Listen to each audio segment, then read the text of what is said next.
अब यम का पास ही दंड देगा इसे।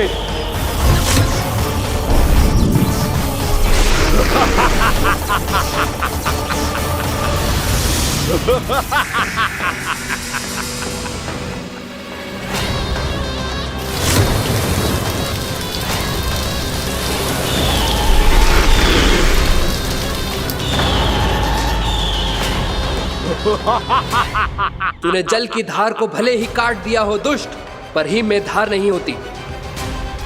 अब मेरी हिम शक्ति तुझे जमा कर नष्ट कर देगी।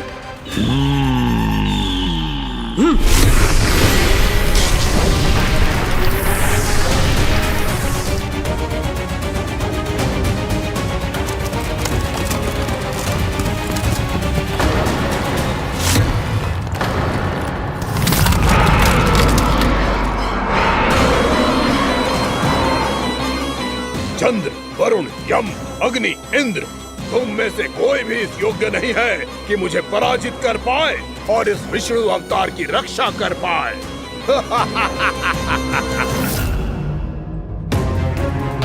इस असुर को देवता कुछ ना बिगाड़ पा रहे हैं। अब क्या होगा खाने का? बकासुर, मैं अपनी किरणों की ताप से तुझे छल्दी छल्दी कर दूंगा।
पुत्र कार्तिकेय, इस असुर के उदर को फाड़कर अपने पिता के सखा श्री कृष्ण को मुक्त कराओ पुत्र।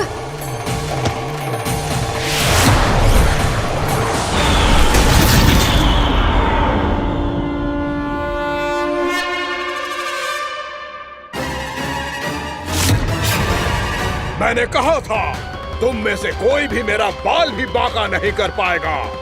तुम देवताओं का तो सामर्थ्य ही क्या, स्वयं देवों के देव महादेव भी मेरा कुछ नहीं बिगाड़ पाएंगे।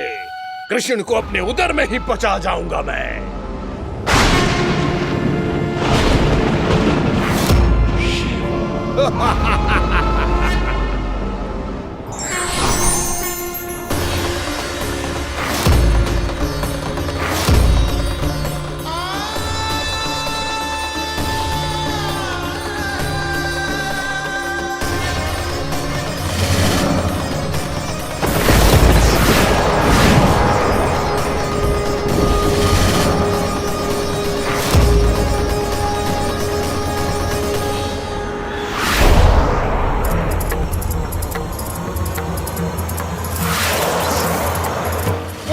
शिव शंकर का त्रिशूल है। एक ही बार में इस असुर का प्राण ले लेगा ये।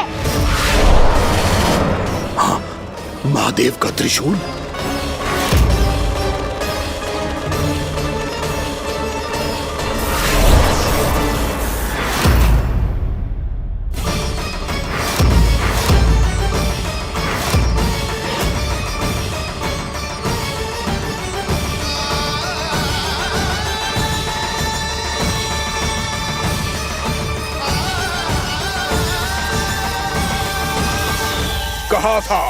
कहा था मैंने, स्वयं महादेव भी मेरा कुछ नहीं बिगाड़ सकते। अजय हूं मैं, अजय।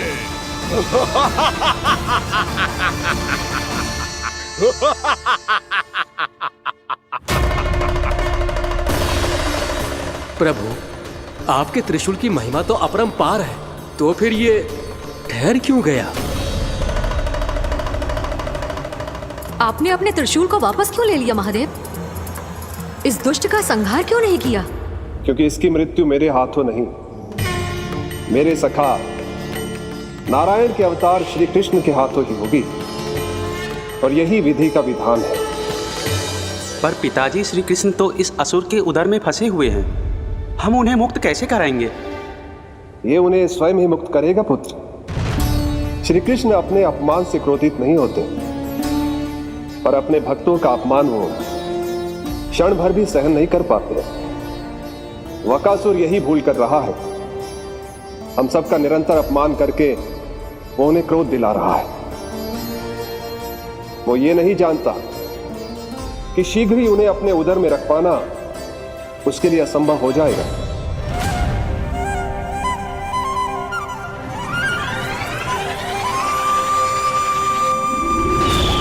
क्या हुआ महादेव? पराजित होकर भी मुस्कुरा रहे हैं। पर अब तो महादेव कहलाने के भी योग्य नहीं रहे आप।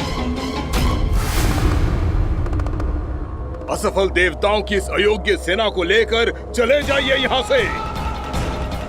ना ये मेरा सामना कर सकते हैं और ना ही आप। मेरी शक्ति के सामने आप अक्षम हैं महादेव।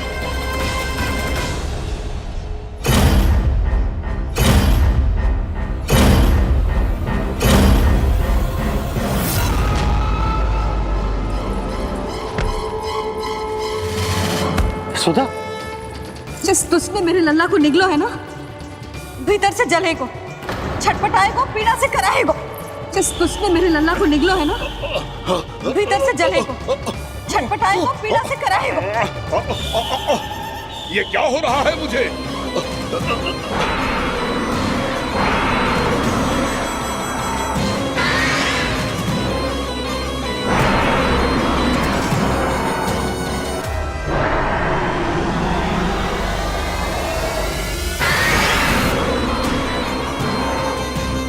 मुझे ऐसा क्यों लग रहा है जैसे भीतर से जल रहा हूं मैं? ये क्या हो रहा है मुझे?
हे प्रभु, मैंने ऐसे कौन से कुकर्म किए थे कि मुझे ऐसी मृत्यु प्राप्त हुई?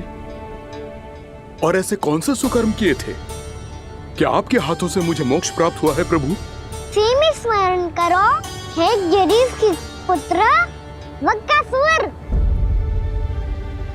स्मरण करो, कैसे अपने पिता की तरह अभिमान से भरे हुए थे तुम।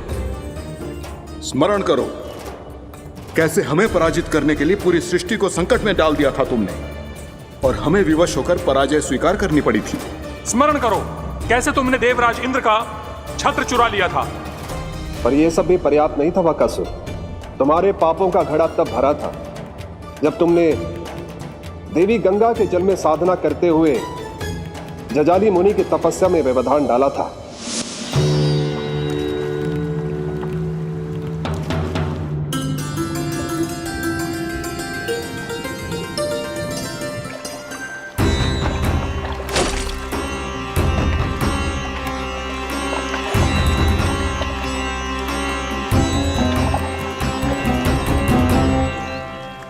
रुक क्यों गए चालक?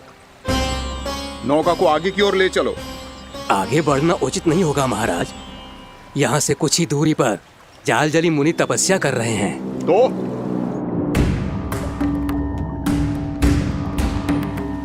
मेरे मत्स्य आखेट के क्षेत्र में इसने तपस्या करने की भूल की है।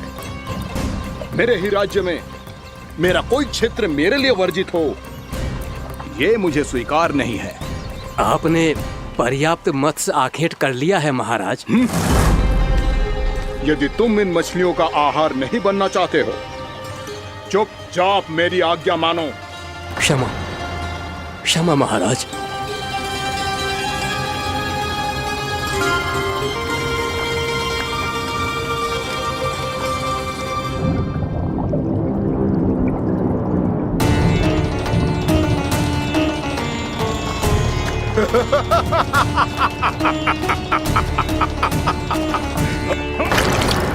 मुनिवर, रक्षा कीजिए, रक्षा कीजिए मुनिवर।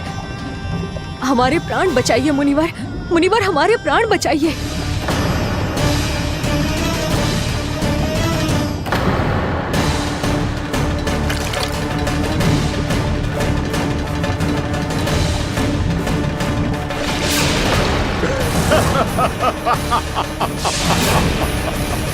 ठहर जाओ असुरराज। इन मछलियों को हानि ना पहुंचाओ। क्यों मुनि? अब मछलियां पकड़ने के लिए मुझे तुमसे आज्ञा लेनी पड़ेगी। तुमने तपस्या करने से पहले किससे आज्ञा ली थी? मां गंगा से, इस जल में रहने वाली सभी मछलियों से। इस उपकार के बदले इन सभी मछलियों को रक्षा करने का वचन दिया था। इसीलिए असुरराज, मैं शांति से कह रहा हूं, इस स्थान को अशुद्ध ना करो। चुपचाप यहां से चले जाओ, नहीं तो इसका परिणाम अच्छा नहीं होगा।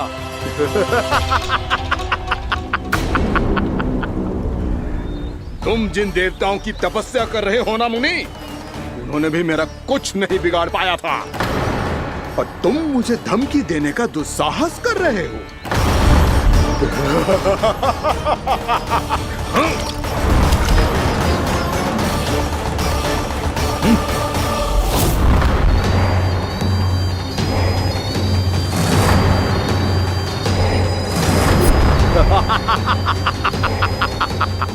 मूर्ख, विचारों से तो तू राक्षस है ही, और स्वभाव से उस बगुले की तरह है जो भूख ना होने पर भी उन निर्दोष मछलियों को आहार बनाता रहता है।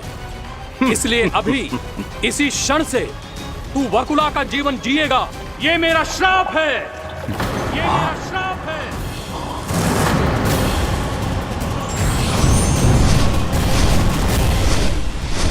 श्राप पाने के बाद तुम्हें आभास हुआ कि तुमने कितना बड़ा अपराध किया था, और तब तुम जजाली मुनि से क्षमा याचना करने लगे।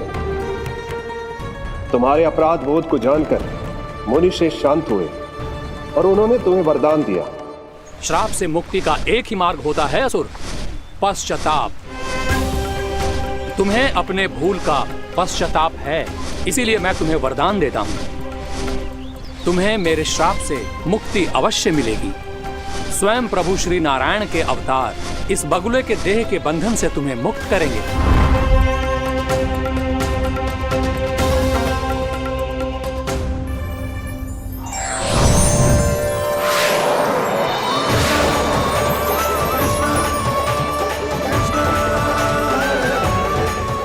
हम स्वीकार करें प्रभु।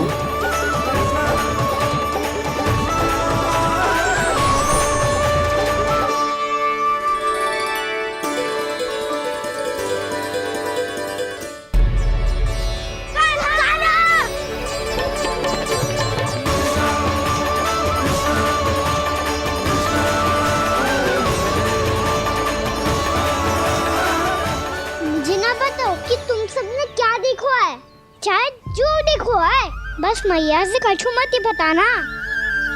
कान्हा!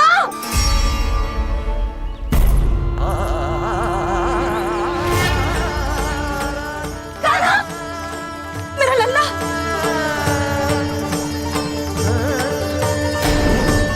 भानु बता रहा था तुझे कोई असुर पंछी निकल गया था। हाँ?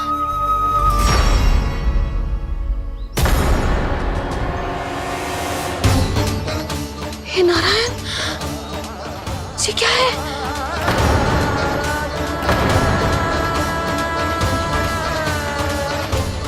ये सब कैसे हुआ लल्ला? हाँ? कोई बताएगा मुझे ये क्या है?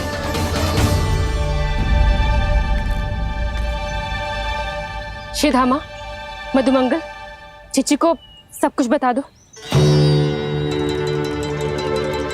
ये असुर पक्षी मुझे निगलने वाला था रानी भाभी, तभी अंतिम क्षण में कान्हा ने आके मुझे बचा लियो। और ये असुर पक्षी ने कही कि यह है वृंदावन का राजकुमार, नंदराज का लल्ला। इसके होते कोई भी वृंदावन वासियों को हानि ना पहुंचा सकते। रानी भाभी, कान्हा ने अपने प्राणों की चिंता ना करी और इस क्रूर राक्षस से भिड़ गयो और इस राक्षस पक्षी ने इसे निगल लियो। इतना पर्याप्त है भोला काका, सब कुछ बताने की आवश्यकता नहीं है। ये सब देख के सारी बालक मंडली इतनी व्याकुल हो गई कि सबने अपने प्राण अर्पित कर दिए और इस असुर पक्षी से कहे कि हमें खा लो और हमारे सखा को छोड़ दो। इन बालकों का पराक्रम देख के सभी देवतागण यहाँ आ गए और उनके हृदय भी पिघल गए और उन्होंने इस राक्षस पक्षी से युद्ध करके इसे मार गिराया। देवताओं के राजा इंद्र के वज्र का प्रहार तो मैंने अपनी आंखों से देखा है ताई जी। और फिर उसके बाद अग्निदेव ने अग्निवस्त्र का प्रहार किया। जय ना काकी, वरुण देव, कार्तिकेय, यमदेव सबने मिलके युद्ध किया इस राक्षस से। कहा था अभी मत बोलना। अरे सब मिलके फंसा दोगे मुझे। सर माँ भद्रकाली, हमारे शिव शंकर भी आए थे छोटी माँ। जाओ आप भी। बाबा साईता, मुझे लगता है कि ये कान्हा भी इन्हीं देवताओं में से एक है। संभव तो है चीची, स्मरण है पूतना और तृणावर्त के आक्रमण के समय भी ऐसा ही हुआ था। सभी राक्षस मारे गए थे पर अपने कान्हा को एक खरोच तक न आई थी। हाँ जीजी, मुझे लगता था कि श्री नारायण की विशेष कृपा है हमारे कान्हा पे, पर अब तो देख के लग रहा है कि हमारा कान्हा ही स्वयं श्री नारायण है। या फिर उनका अवतार है ये। अरे बस करो तुम सब, ऐसा कछु ना है। अरे जितनी बात सुनी है उससे तो यही लग रहा है कि कान्हा देवताओं और असुरों की युद्ध के बीच में फंस गया था। उसका इस सब से कोई लेना देना ना है। तो फिर इसके तन पे एक भी खरोच क्यों ना आया नंदराज? हाँ,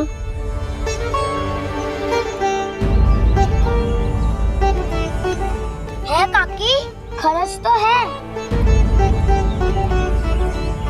दिखा लल्ला। भैया बात पीड़ा आ रही है, कुछ करो ना। चिकोपिया भी ना अति करती है। श्री नारायण का अवतार हो तो इतनी तनिक सी खरोच पे ऐसे रो तो क्या? बस बहुत होगा। अब तो तुम सबने सीमा ही पार कर दी है। कभी से श्री नारायण बुलाते हो, कभी श्री नारायण का अवतार। तनिक कछु हो ना जाता है कि तुम सब कहानियां बुनने लगती हो। जे बस साधारण सा बालक है, मेरा लल्ला है जे भगवान मत ही बनाओ।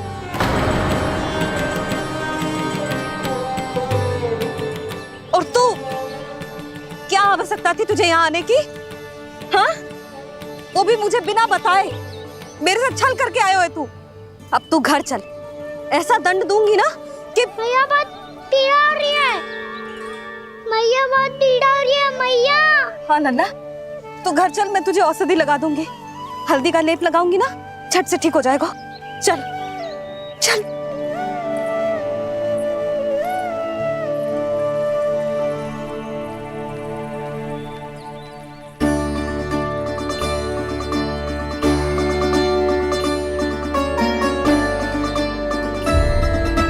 मैया बहुत पीड़ा हो रही है मैया।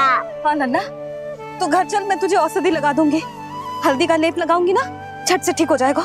चल चल।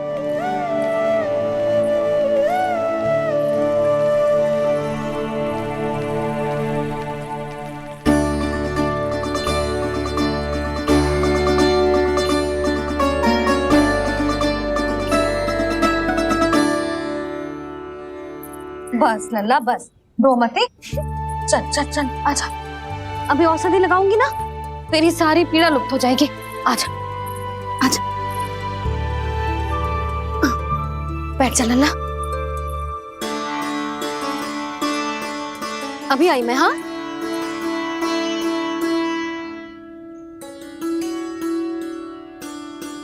मैया। अरे तू अभी तक रो रो है? क्या कह रही थी सारी गोपियां? बता। के मेरा लल्ला श्री नारायण का अवतार है, दिव्य है, भगवान है। और जब भगवान इतनी छोटी सी चोट पे रोते हैं क्या? इतनी तो लगी भी ना है तुझे जितना तो तू आ ऊ कर रो है।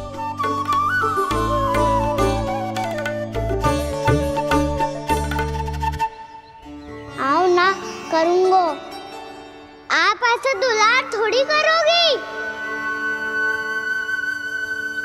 ओहो, वृंदावन का गौपालक जो इतनी छोटी सी चोट पे रोता है ना,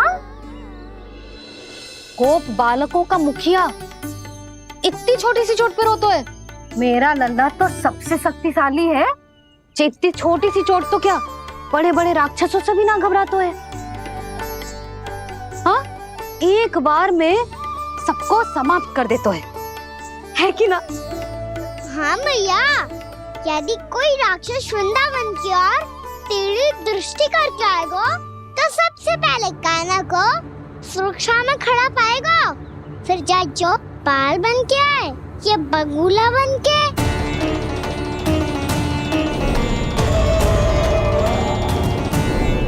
ना लल्ला, सोचो भी मती, वृंदावन की सुरक्षा करना तेरा दायित्व ना है।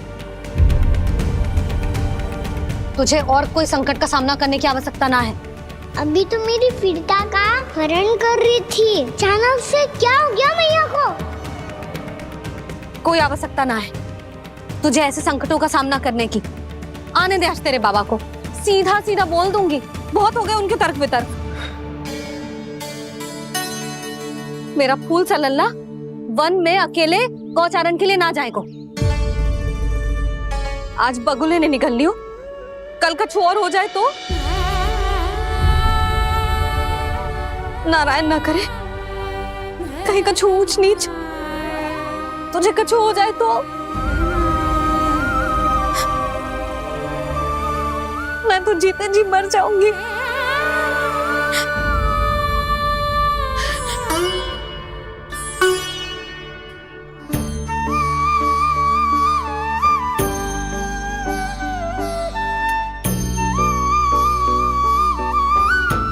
वीर लल्ला की वीर मैया इतनी से बार तो रोती है क्या?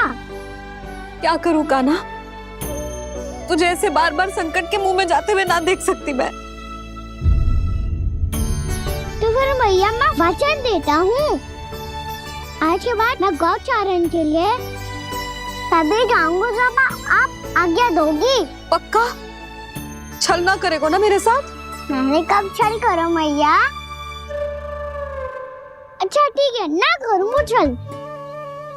यदि आपसे पूछे बिना बाहर निकलो तो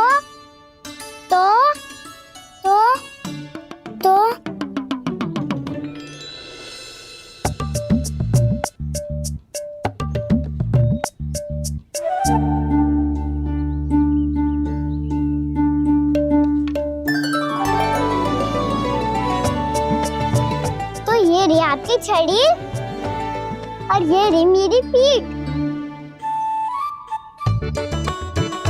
चेक बिना तापर तोड़। ठीक है, जब तूने अपना दंड निर्धारित कर ही लियो है तो सोच ले, अब अगर तूने मेरी बात ना मानी तो तोड़ तोड़ छड़ी पड़ेगी, समझ आई?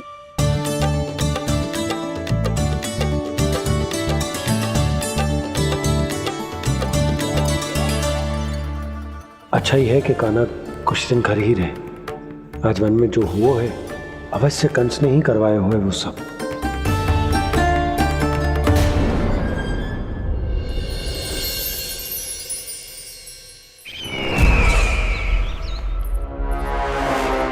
आपका ये धनुष तो सबसे अधिक शक्तिशाली था महाराज, ये कैसे टूट गया? कहीं ये बकासुर की पराजय का संकेत तो?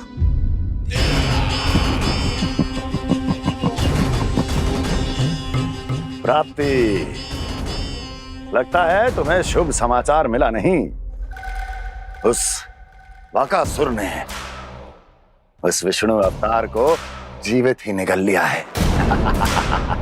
अरे अब तक तो उस नन्हे से बालक को पचा भी चुका होगा वो। उसके तन में रक्त बनकर वो विष्णु अवतार और उसकी शक्तियां दौड़ रही होंगी। क्षमा कीजिए महाराज। क्षमा कीजिए, इस अशुभ से मुख से शुभ समाचार आने दो। माथे के बल को ढीला करो, चेहरे पर मुस्कान लाओ और कहो, महाराज, वृंदावन में मातम फैल चुका है। मैं ऐसा ही करता महाराज, यदि सूचना सत्य होती तो।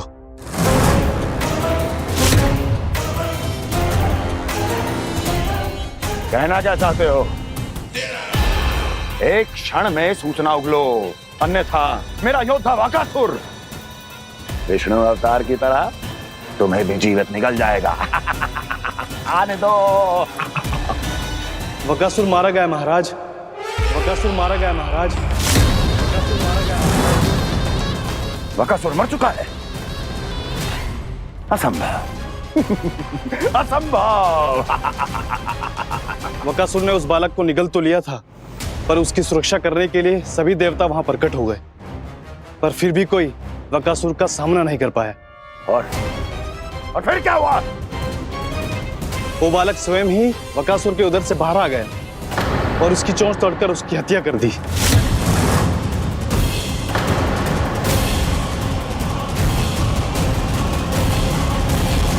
वन में बकासुर की चोंच टूट गई और यहाँ आपका ये धनुष।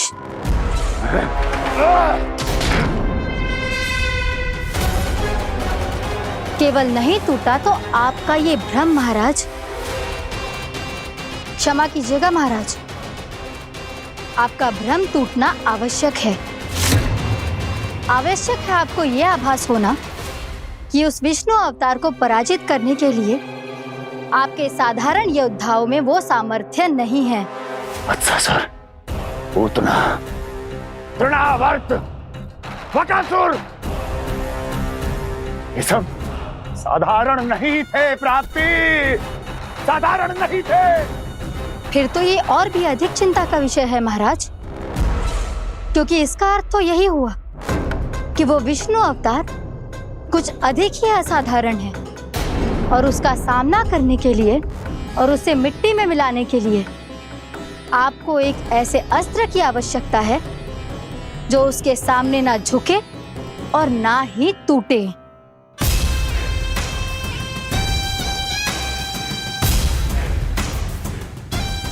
तो फिर मैं ऐसा ही अस्त्र ढूंढूंगा चाहे आकाश पाताल एक क्यों ना करना पड़े मुझे, 10 दिशाएं 14 भुवन क्यों ना नापने पड़े मुझे, मैं उस असतर को अवश्य ढूंढ निकालूंगा जो उस विष्णु अवतार के प्राणों की डोरी इस धनुष की तरह तोड़ सके।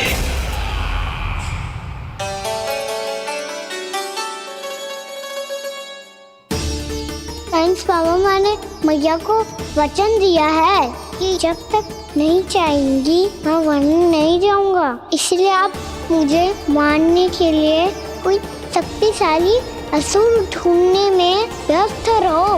कुछ दिन तब तक मैं व्यस्त रहूंगा अपनी मैया की सेवा करने में।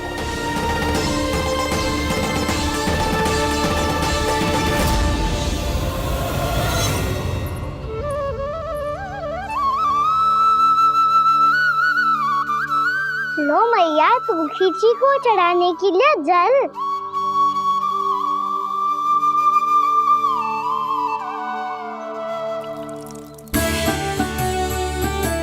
लो मैया, और आटा।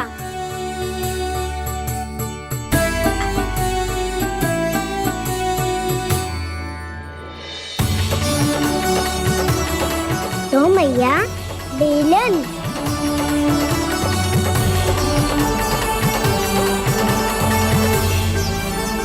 ले तनी खा ले। ओ मैया, भूख ना लगी है।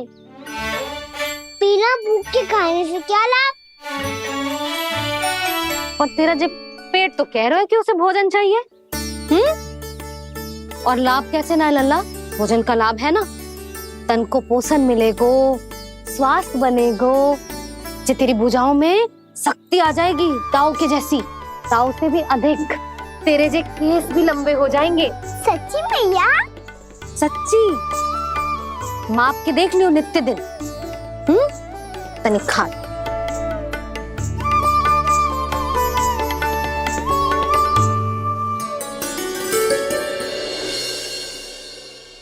मान के मैया का कहना, छक के भोजन खाते हैं, नित्य मापते भुजा केश, पर ज्यो का त्यों ही पाते हैं।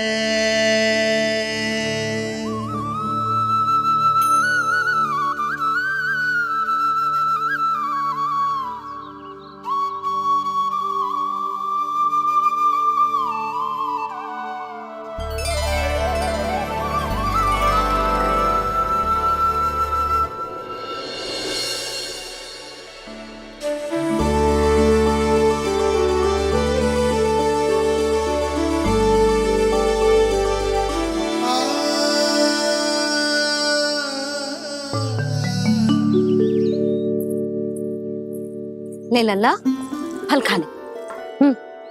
ना, मुझे ना खाने फल वल। क्यों? लंबे केस और शक्तिशाली भुजाएं ना चाहिए? व्यर्थ है ये सब। पिछले 10 दिनों से देख रहा हूँ, ना केस लंबे हुए हैं, ना भुजाएं शक्तिशाली बनी है। 10 दिन में का चुनाव होने वाला। 10 सप्ताह ऐसे खाएगो ना, तब जाके कछु बदलाव दिखेगो। समझ आई? चल अब खा ले। वैसे भी मुझे बहुत सारी तैयारियां करनी है आज। इसीलिए भैया, एकादशी के व्रत के लिए लल्ला। सुनो जी, सारी सामग्री आ गई? हाँ, तुमने जो कही थी सब ले आए हूँ।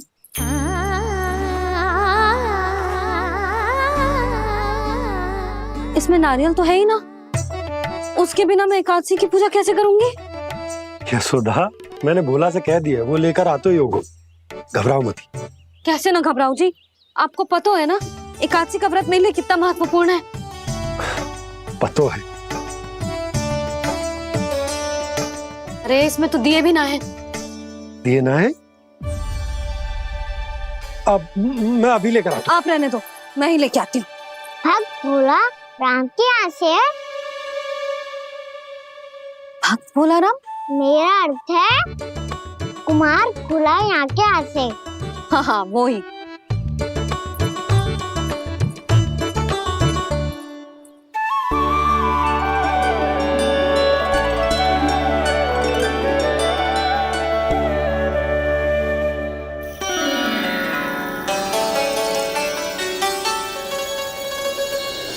श्रीहरि, श्रीहरि, मेरे श्रीहरि।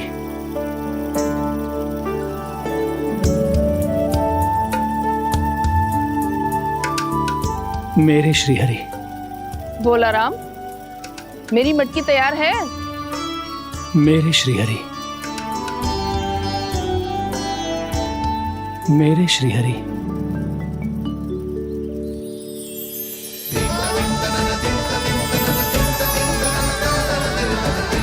भोला राम,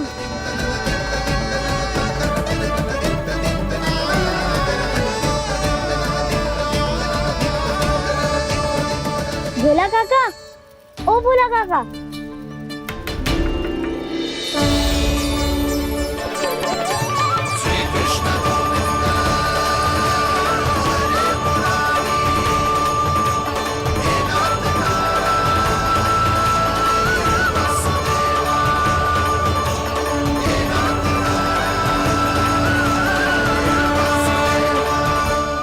अरे श्रीहरि प्रसन्न हो गए। मेरे श्री हरि आ गए, मेरे भगवान आ गए। मेरे श्री हरि आ गए, मेरे भगवान आ गए। मेरे श्री हरि आ गए, मेरे भगवान आ गए। मेरे श्री हरि आ गए, मेरे भगवान आ गए। मेरे भगवान आ गए, मेरे घर मेरे भगवान आ गए।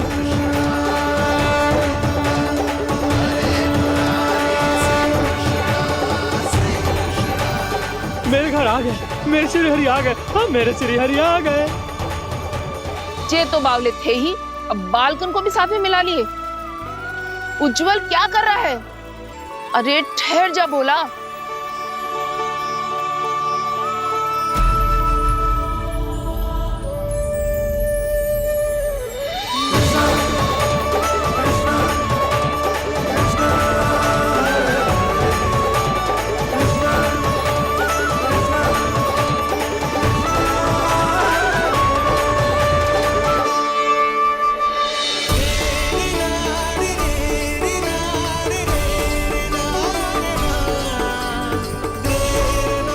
प्रेम से बुलाओ, आएंगे हरी भी।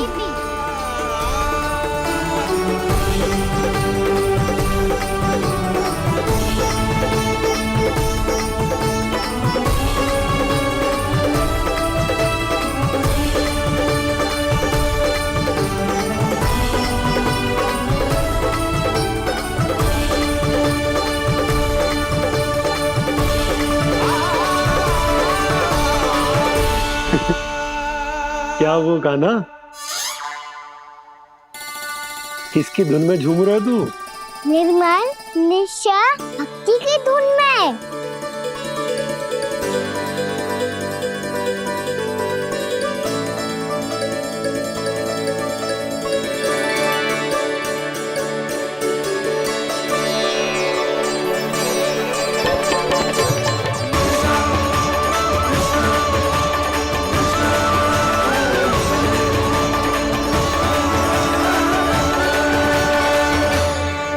अरे क्या हो गया इन्हें?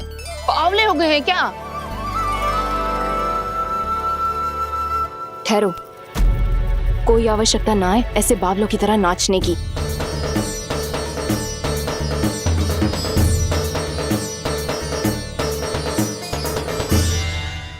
जे बावले ना है मौसी, भक्ति में रम गए।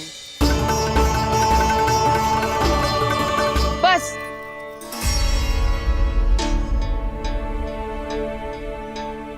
हम सब कब से खड़े हैं यहाँ, पर तुम्हें कुछ ध्यान ही ना है।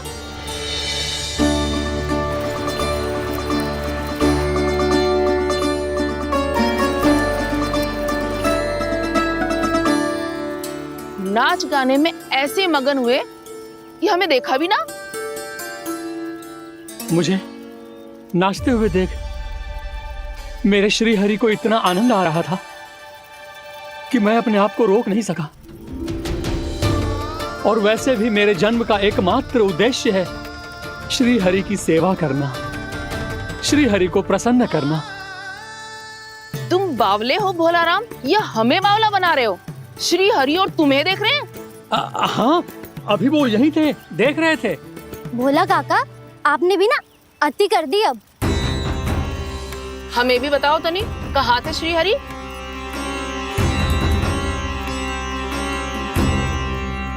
ना जाने अपना उपहास करवाने में क्या आनंद आता है इन्हें। देखो, अब तुम सच मानो या झूठ, लेकिन हमरे श्री हरि यहीं थे, इसी चाक पर अभी। हाँ, लो सुन लो इस मूर्ख की बात। श्री हरि को और कोई स्थान ना मिलो जो इसके मिट्टी के चाक पे आकर बैठेंगे। श्री हरि को और कोई स्थान ना मिलो जो इसके मिट्टी के चाक पे आकर बैठेंगे। श्री हरि को और कोई स्थान ना मिलो जो इसके मिट्टी के चाक पे आकर बैठेंगे। जैसी मैया वैसो ही लल्ला, दोनों का कुछ पता ही ना चलतो, कब किस बात पर प्रसन्न हो जाए और किस बात पर रुष्ट। अरे मैं भला असत्य क्यों बोलूंगा? अभी अभी यही थे श्री हरि। हाँ,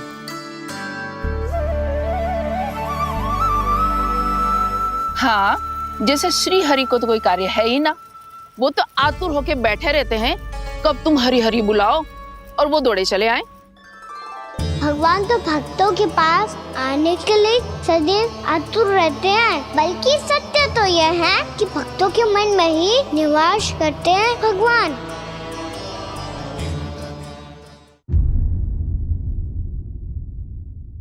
अरे मैं भला असत्य क्यों बोलूंगा? अभी अभी यही थे श्री हरि। हाँ,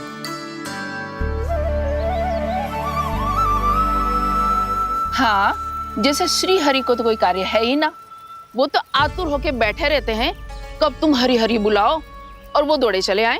भगवान तो भक्तों के पास आने के लिए सदैव आतुर रहते हैं, बल्कि सत्य तो यह है कि भक्तों के मन में ही निवास करते हैं भगवान। भगवान तो भक्त के पास आने के लिए सदैव ही आतुर रहते हैं शंकरी मौसी। बल्कि सच्ची बात तो ये है कि भगवान हमारे मन में ही निवास करते हैं। कम से कम तू तो इसे बढ़ावा मत दे जशोदा। जब देखो जब हरि नाम की रट लगाए रहते है। हरि बोलते बोलते ऐसो बावलो होता है कि सारा कार्य भूल जाता है। 2 दिन से अपनी मटकी के लिए चक्कर काट रही हूँ। अभी तो एक चक्कर और लगाना होगा आपको। आपकी मटकी तैयार हो गई है, अभी लाता हूँ।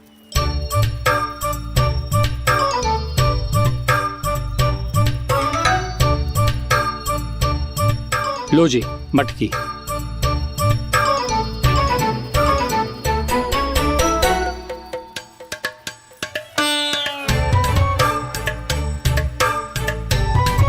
इस कच्चे मटके का क्या करूं मैं?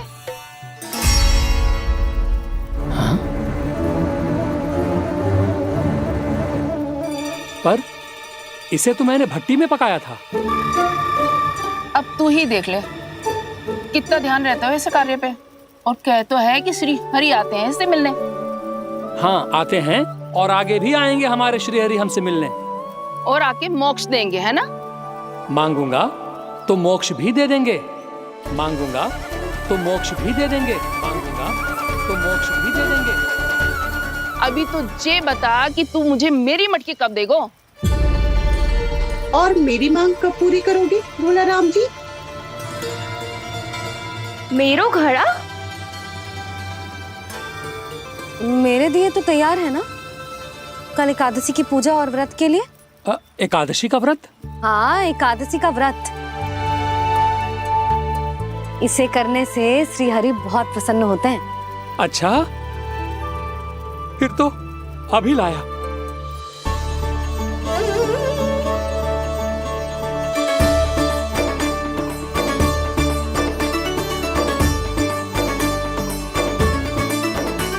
लो जी आपके दिए।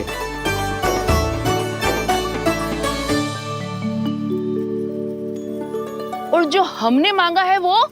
बाकी सब शेष द्वादशी के दिन मिलेगा, क्योंकि कल मैं भी एकादशी का व्रत रखूंगा, क्योंकि कल मैं भी एकादशी का व्रत रखूंगा, क्योंकि कल मैं भी एकादशी का व्रत रखूंगा।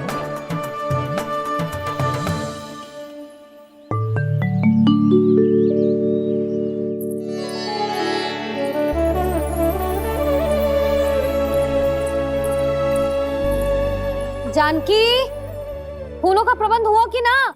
हाँ भाभी, जे रे। सदैव विलंब कराती है। पर भाभी इस बार तो फूल समय से ही लाई थी। क्या हुआ जशोदा? अभी तो पूजा की तैयारी ना हुई? देखो ना मौसी, ये जानकी ना कुछ छूट ही जाता है इसके कारण। एकादशी की पूजा और व्रत आते ही जसोदा भाभी इतनी वग्र हो जाती है। ऐसो क्या होगा इस पूजा में?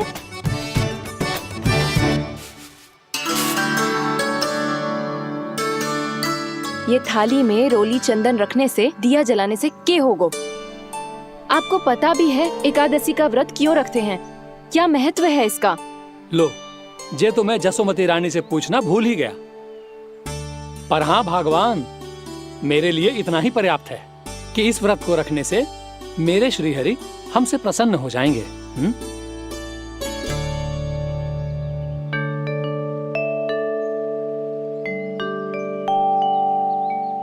नारायण ही जाने ऐसे कैसे पूजा करते हैं जे श्री हरि की एक मूर्ति तक ना है इनके पास।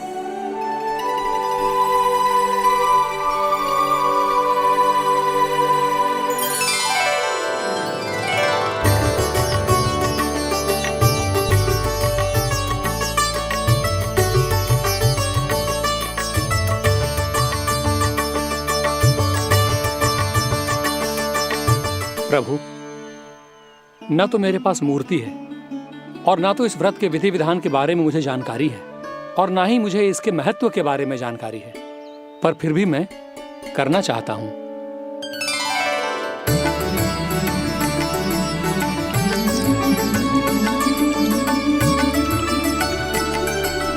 इसीलिए मैं दृढ़ संकल्प लेता हूं, पूरी निष्ठा के साथ, श्रद्धा के साथ और पूरी आस्था के साथ मैं इस व्रत को संपन्न करूंगा।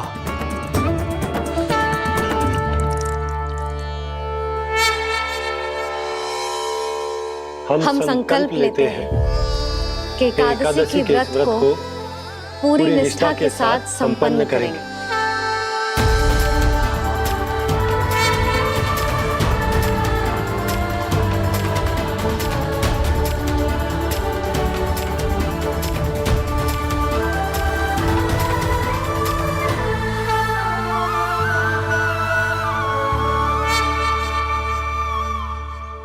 तुलसी जी के पत्ते तो हैं ही ना। श्री नारायण को तुलसी जी के पत्ते के बिना भोग ना चढ़तो है। जानकी, तुलसी के पत्ते कहाँ हैं? भाभी, मैं तो कब से यही पूछना चाह रही थी कि तुलसी के पत्ते लाऊं क्या, पर आप तो व्यस्त थी ना। तुझे कितनी बार समझाओ है ना, यदि तेरे कछु करने से किसी और की कोई हानि ना हो रही हो या किसी के अच्छे कार्य में सहायता हो रही हो तो मुझसे आज्ञा लेने की आवश्यकता ना है। समझ गई भाभी, आगे से जाना उनको। ले अभी लेकर आती हूँ।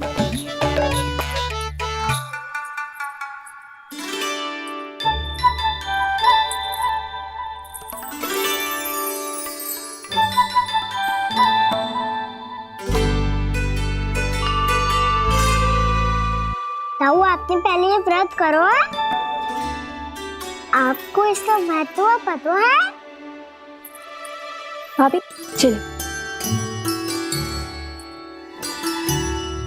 जानकी, तुमने ये व्रत करो है? फिर तुमको इसका महत्व पता है? सुमति जी, आपको पता है इसका महत्व? कान्हा, क्यों तंग कर रहे हो सबको? मैया, सबने करो ये व्रत, मुझे भी करना है।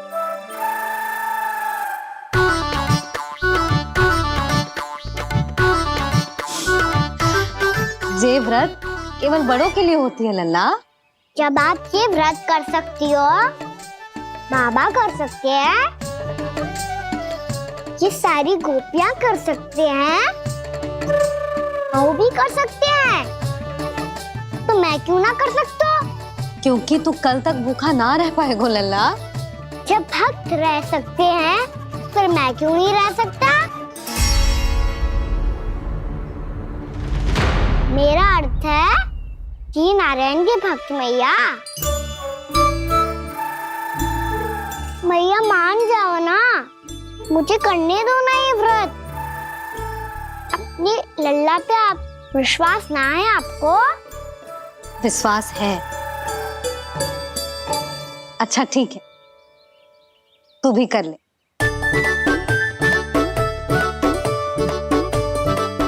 पर मैया व्रत की कथा तो सुनाओ, मैं तो अबध हूँ ना। मुझे कैसा पता चलेगा कि ये व्रत करते क्यों है?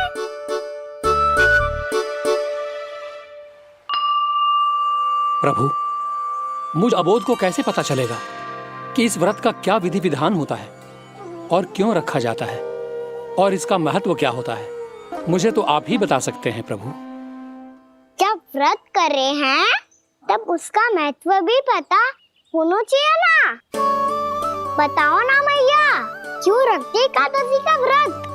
इसके लिए तो तुझे एकादशी की कथा सुननी होगी। सुनेगो ना?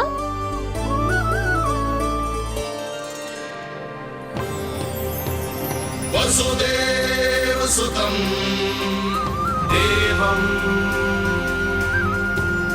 कंस चाणूरमर्दनम् श्रीहरि, यशोदा परमानंदम् कृष्णं वन्दे जगद्गुरुम्। वाह प्रभु, अपने भक्तों को एकादशी व्रत का महत्व समझाने का अच्छा उपाय खोज निकाला है आपने।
अब सब जन एकादशी के व्रत की कथा ध्यान से सुनना, तभी जे व्रत पूरा माना जाएगा।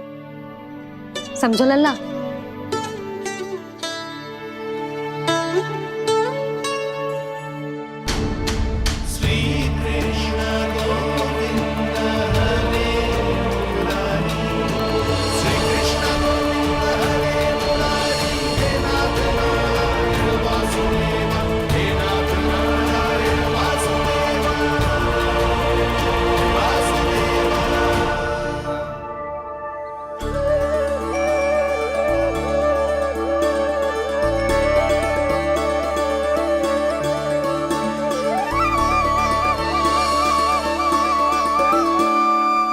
सतयुग में चंद्रावती नाम के नगर में मूरा नाम का एक असुर राज्य करता था। ओम ब्रह्मदेवाय नमः। ओम ब्रह्मदेवाय नमः। ओम ब्रह्मदेवाय नमः। ओम ब्रह्मदेवाय नमः।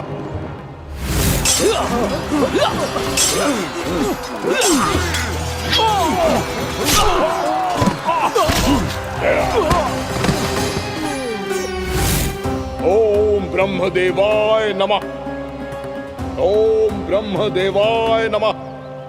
जब उसने देवताओं के हाथों असुरों की पराजय देखी, तब वो वरदान पाने के उद्देश्य से ब्रह्मा जी की तपस्या करने चला गया।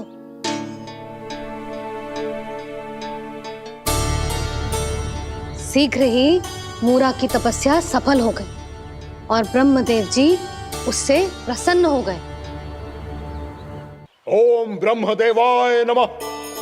ओम ब्रह्मदेवाय नमः। ओम ब्रह्मदेवाय नमः। ओम ब्रह्मदेवाय नमः। ओम ब्रह्मदेवाय नमः। ओम ब्रह्मदेवाय नमः। ओम ब्रह्मदेवाय नमः। ओम ब्रह्मदेवाय नमः। ओम ब्रह्मदेवाय नमः। मूरा, प्रणाम ब्रह्मदेव। तुम्हारी तपस्या सफल हुई। बोलो, तुम्हें क्या वर चाहिए? सृष्टि के रचयिता ब्रह्मदेव, कृपया मुझे ऐसा वरदान दीजिए जिसकी सहायता से मैं त्रिलोकी विजयी बन जाऊं और कोई देवता मुझे पराजित ना कर सके। यहां तक कि देवताओं के रक्षक, सृष्टि के संचालक भगवान श्री विष्णु के लिए भी मैं अपराजय रहूं। तथास्तु, तथास्तु, तथास्तु। प्रणाम ब्रह्मदेव।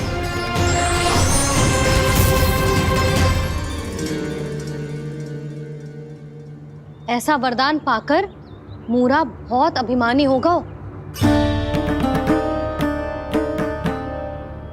यक्षों, किन्नरों, यहाँ तक कि देवताओं को भी युद्ध के लिए ललकारने लगो, पर किसी ने भी उसकी ललकार को स्वीकार ना करो, क्योंकि सभी उसकी शक्ति से बहुत भयभीत थे और उसके सामने युद्ध किए बिना ही अपनी पराजय स्वीकार करने लगे।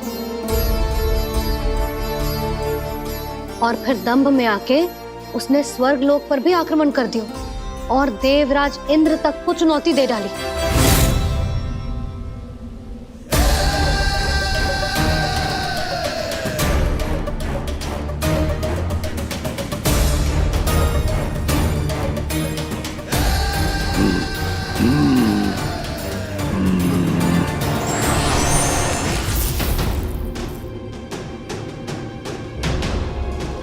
मैं प्रतीक्षा कर रहा हूं देवराज, क्या उत्तर है तुम्हारा?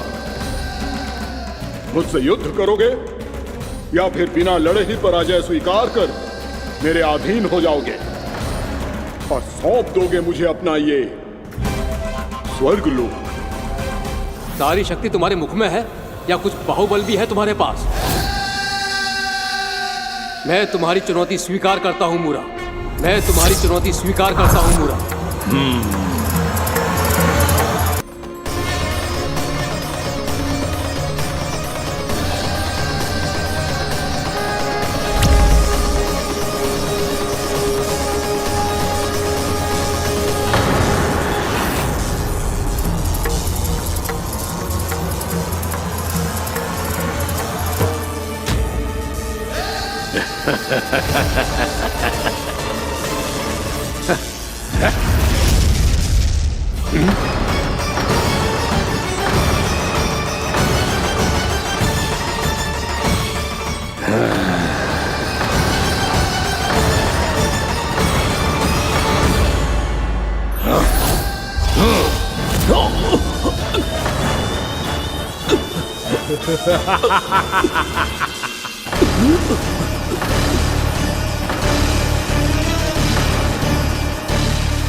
खैरिए देवगण, असुर राज मूरा को ब्रह्मदेव का आशीर्वाद प्राप्त है। आप में से कोई भी इन्हें पराजित नहीं कर पाएगा।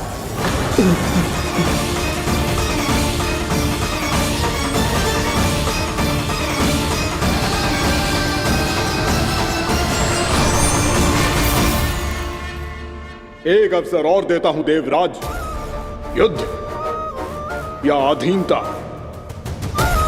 क्या उत्तर है तुम्हारा देवराज?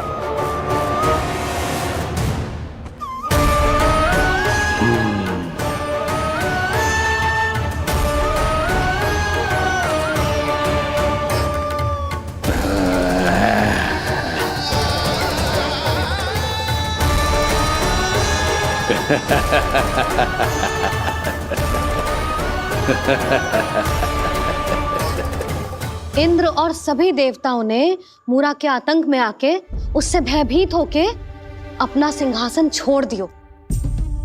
अब मूरा स्वर्ग का अधिपति बन गयो और शीघ्र ही उसने अन्य सभी असुरों को स्वर्ग में निवास करने के लिए आमंत्रित कर दियो। और इस प्रकार से वो धीरे धीरे तीनों लोकों का सम्राट बन गयो। उसे किसी ने रोका नहीं मैया? ना लल्ला, इतना साहस किसी में था ही ना। और फिर जे निश्चित करने के लिए कि भविष्य में किसी और असुर की मृत्यु ना हो, वो यमराज पे भी विजय प्राप्त करने के लिए यमलोक की ओर प्रस्थान कर दियो। वो तो अपने आप को और सभी असुरों को अमर बनाना चाहता था, पर देवता और यमराज भी उसकी ये योजना समझ गए थे। इसीलिए उसके आने से पहले ही सारे देवताओं ने श्री नारायण से सहायता के लिए गुहार लगाई। अब केवल आप ही कुछ कर सकते हैं प्रभु। अभी तो मूरा केवल त्रिलोक का स्वामी है, और यदि उसने यमलोक भी जीत लिया तो वो जीवन को ही नियंत्रित नहीं करेगा प्रभु, वो मृत्यु का भी स्वामी हो जाएगा। ऐसे में पहले सृष्टि का संतुलन तो नष्ट होगा प्रभु, और फिर स्वयं सृष्टि ही नष्ट हो जाएगी। ऐसा नहीं होगा यमदेव, नियति ऐसा होने ही नहीं देगी। विधि रचेगी खेल और मैं बनूंगा माध्यम। असुर राज मुरा का सामना मैं करूंगा। बस आप मुझे चुनौती देने के लिए उसे तैयार कर लीजिए, चाहे उसके लिए आपको साम दाम दंड भेद कोई भी उपाय क्यों ना अपनाना पड़े।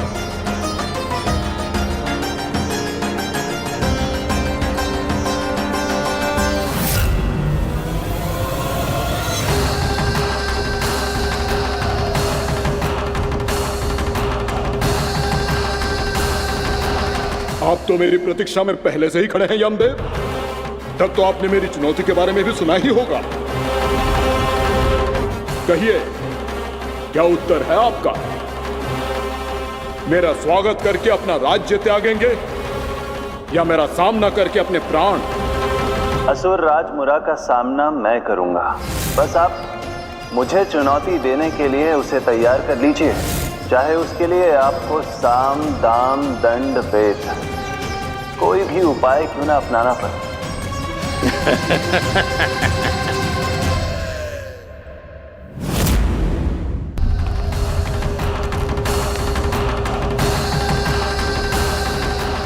आप तो मेरी प्रतीक्षा में पहले से ही खड़े हैं यमदेव।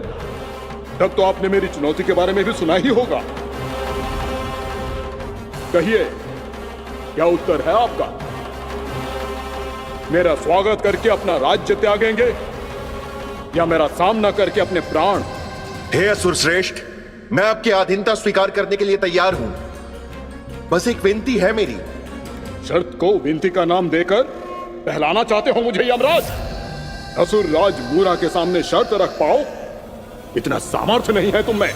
इसका आभास है मुझे असुरराज, पर मैं आपकी अधीनता स्वीकार करूं इससे पहले आपको स्वामी धर्म का पालन करना होगा।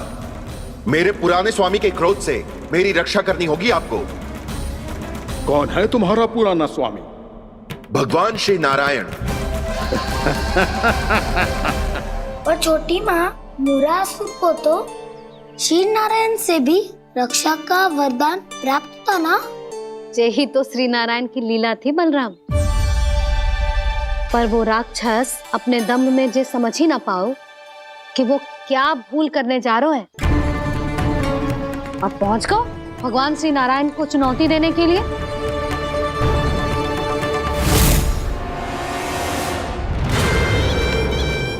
वहीं ठहर जाओ असुर राज मुरा।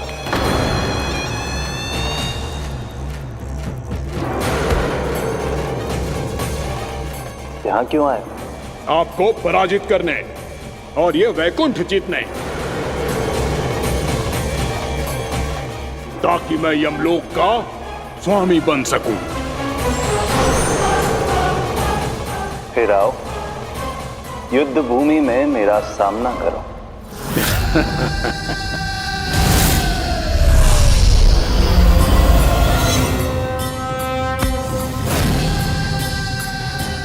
ये नहीं जानते कि इनसे ना हारने का वरदान तो मैं पहले ही प्राप्त कर चुका हूं। इसलिए युद्ध ठीक से आरंभ हो पाए उससे पहले ही इन्हें जीत लूंगा मैं।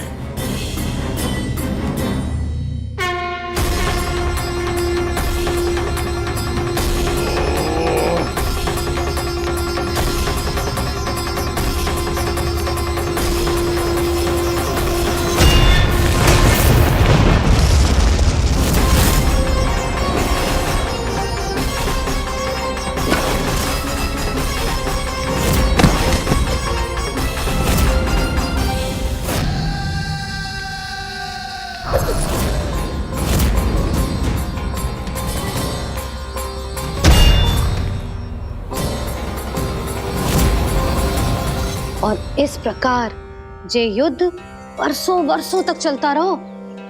दोनों योद्धा पूरे ब्रह्मांड में अनेक अस्त्रों शस्त्रों के साथ युद्ध करते रहे।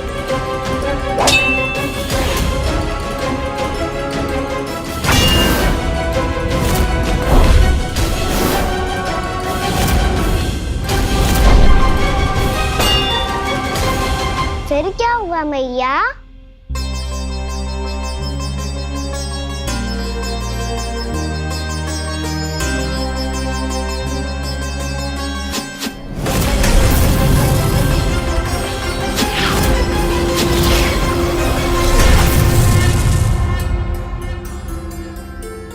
उस युद्ध को कभी समाप्त हुआ हो, पर कैसे? शीघ्र ही वो राक्षस थक गौ लल्ला।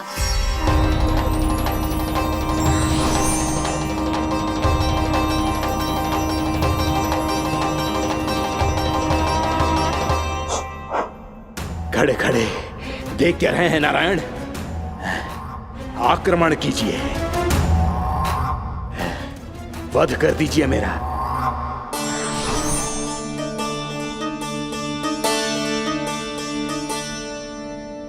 मैं तुम्हारी वीरता से प्रभावित हूं, इसीलिए इतनी थकान की स्थिति में मैं तुम जैसे वीर पर आक्रमण नहीं करूंगा। जाओ विश्राम करो। यदि फिर से युद्ध करने की इच्छा हो तो तुम्हारा स्वागत होगा।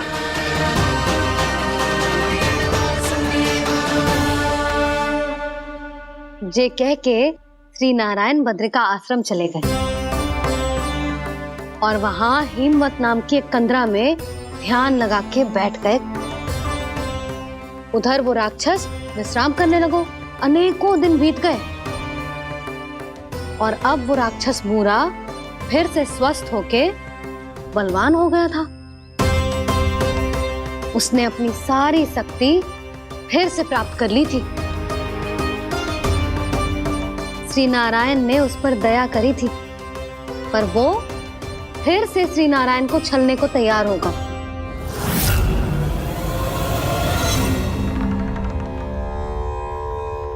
ध्यान में बैठे बैठे श्री नारायण योग निद्रा में चले गए, पर दुष्ट मूरा इसी अवसर का लाभ उठा के उनकी कंदरा में घुस आयो ताकि वो सोते हुए श्री नारायण पे आक्रमण कर सके।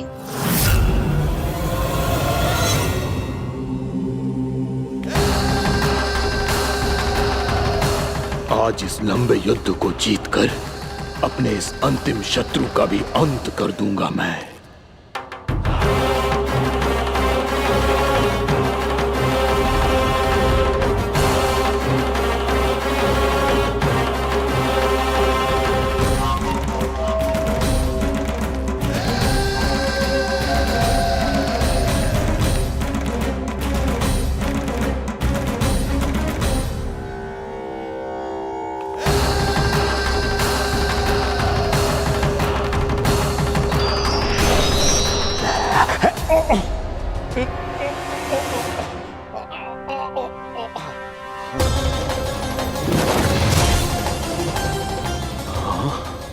दुष्ट राक्षस,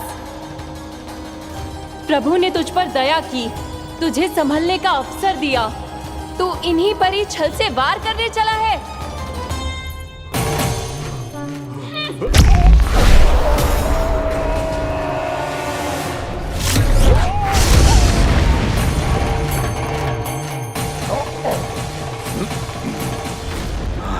मैं अजय हूँ, मुझे कोई पराजित नहीं कर सकता। ब्रह्मा का वरदान है मुझे। तूने नारायण से अपराजय होने का वरदान मांगा था मूर्ख, उनकी शक्ति से नहीं।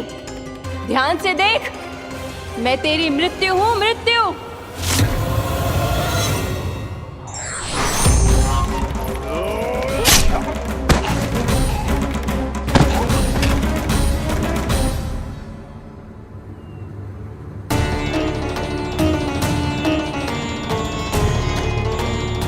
वो देवी कौन थी छोटी माँ?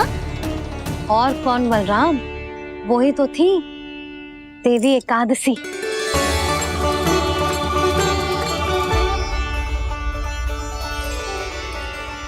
मुझे क्षमा कीजिए प्रभु, आपकी आज्ञा के बिना ही युद्ध करके आपके शत्रु को मृत्यु के घाट उतार दिया। क्षमा नहीं, आपकी तो प्रशंसा होनी चाहिए देवी। असुर राज को मारकर आपने सभी देवताओं को मुक्त करवाया है। इस पापी के अहंकार से तीनों लोकों की रक्षा की है आपने। आप एकादशी की तिथि पर मेरी एकादश इंद्रियों से उत्पन्न हुई हैं। इसीलिए मेरे सभी भक्त आपको उत्पन्न एकादशी के नाम से जानेंगे। सभी तिथियों में आपका स्थान सर्वश्रेष्ठ होगा। जिस तरह आपने राक्षस के आक्रमण से मेरी रक्षा की है, उसी प्रकार एकादशी के दिन व्रत करके जो भी भक्त आपकी कथा सुनेगा, मैं स्वयं उसकी रक्षा करूंगा। जो आपकी पूजा करेगा उसे मेरी विशेष कृपा प्राप्त होगी और उसके साथ साथ उसे मिलेगा धन, सिद्धि और मोक्ष।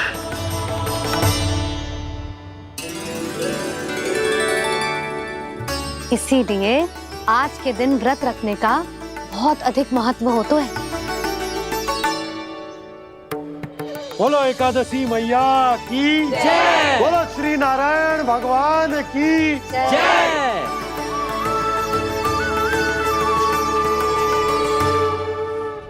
प्रभु की कृपा से एकादशी का महत्व भी पता चल गो और मेरा व्रत भी सफल होगा। अभी नहीं भूला रहा, एकादशी का व्रत पूरी तरह तभी सफल होता है जब द्वादशी के दिन उसे पूरा किया जाता है।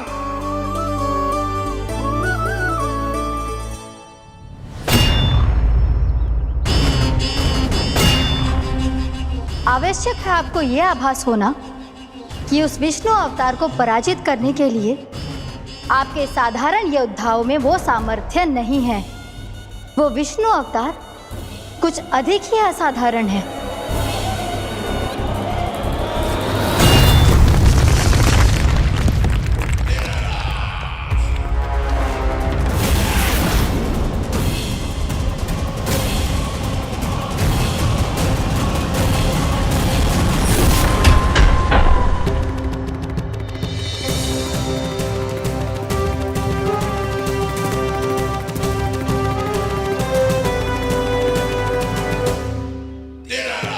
अब मैं दिखाऊंगा उस विष्णु अवतार को असाधारण शत्रु क्या होता है।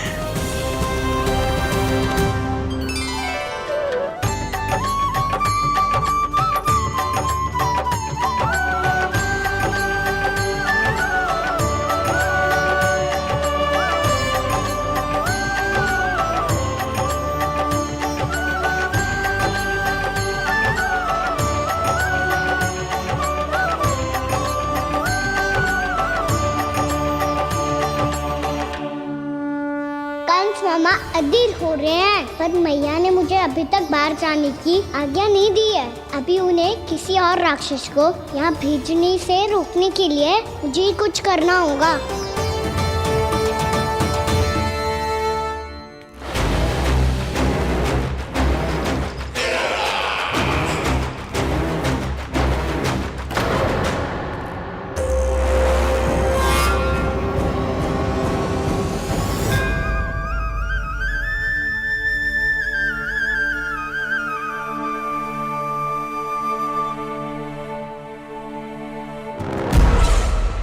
कौन हो तुम? बचपन से ही मुझे मारने का सपना देख रहे हैं, सिर्फ मुझे ही नहीं पहचानते।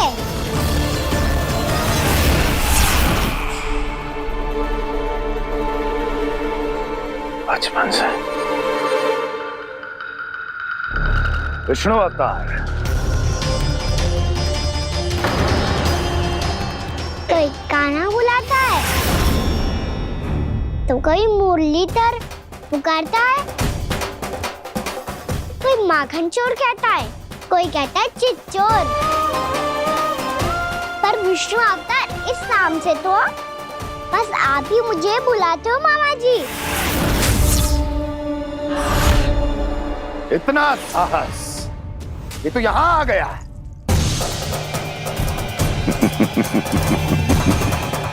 यहां आ तो गया तू विष्णु अवतार, किंतु यहां से जीवित नहीं जाएगा। तेरे इस शीश को तेरे धड़ से अलग कर दूंगा मैं।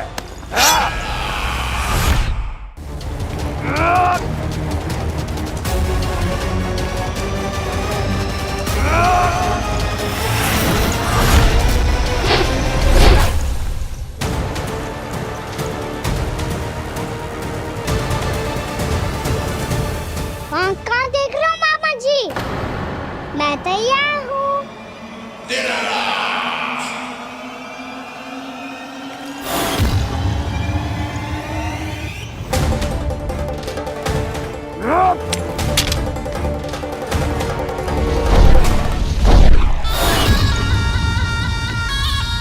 मामा जी, आप सदैव इसी तरह क्रोध में रहते हो क्या?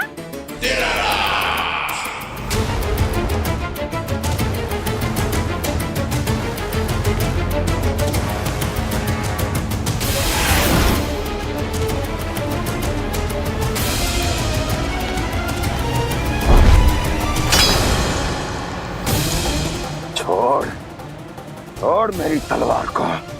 छोड़ो तो तब जब पकड़ा हूँ।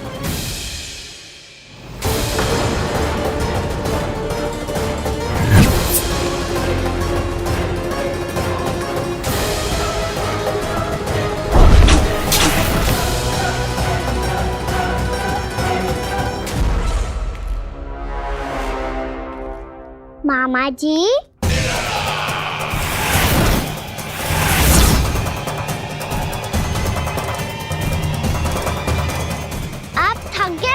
थोड़ा विश्राम कर लो। आपका तो पता नहीं, मैं अवश्य थक गया हूँ।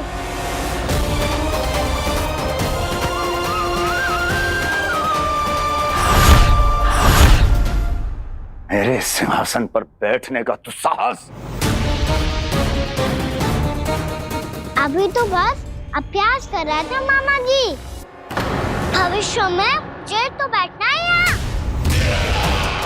आपने बल प्रयोग करके से अपने पिताजी से छीना था। मैं आज से छीन लूंगा। जो छल और बल से लिया जाए वो अधिक समय तक टिकता नहीं है मामा जी।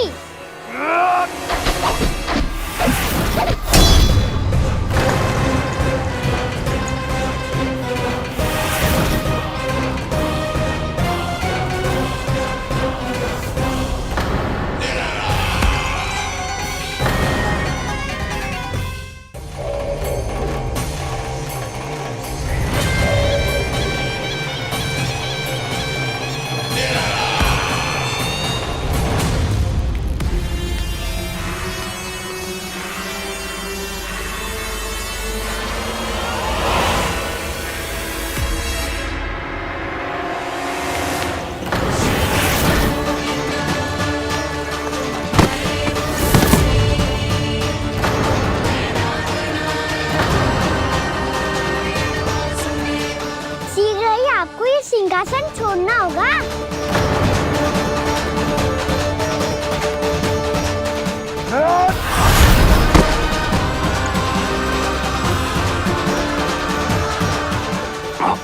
वो मेरा सिंहासन छीनना चाहता।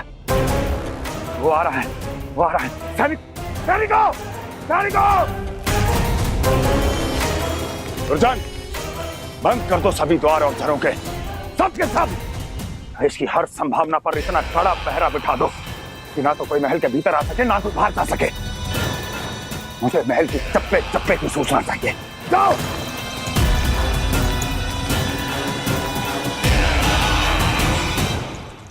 सिंहासन।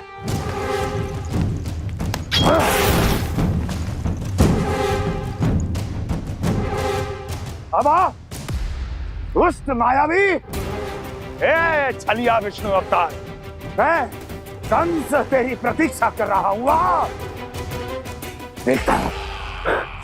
देखता हूँ मेरे सिंहासन पर कैसे बैठता है तू। मुझे तो बस कुछ समय चाहिए था, वो मिल गया। अब करते रहिए आप प्रतीक्षा।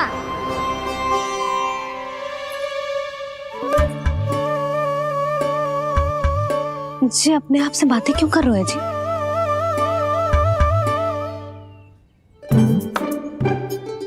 आप मुस्कुरा क्यों रहे हो? ना कछु ना। बताओ क्यों मुस्कुरा रहे हो? तुम्हीं पर गए हैं जी।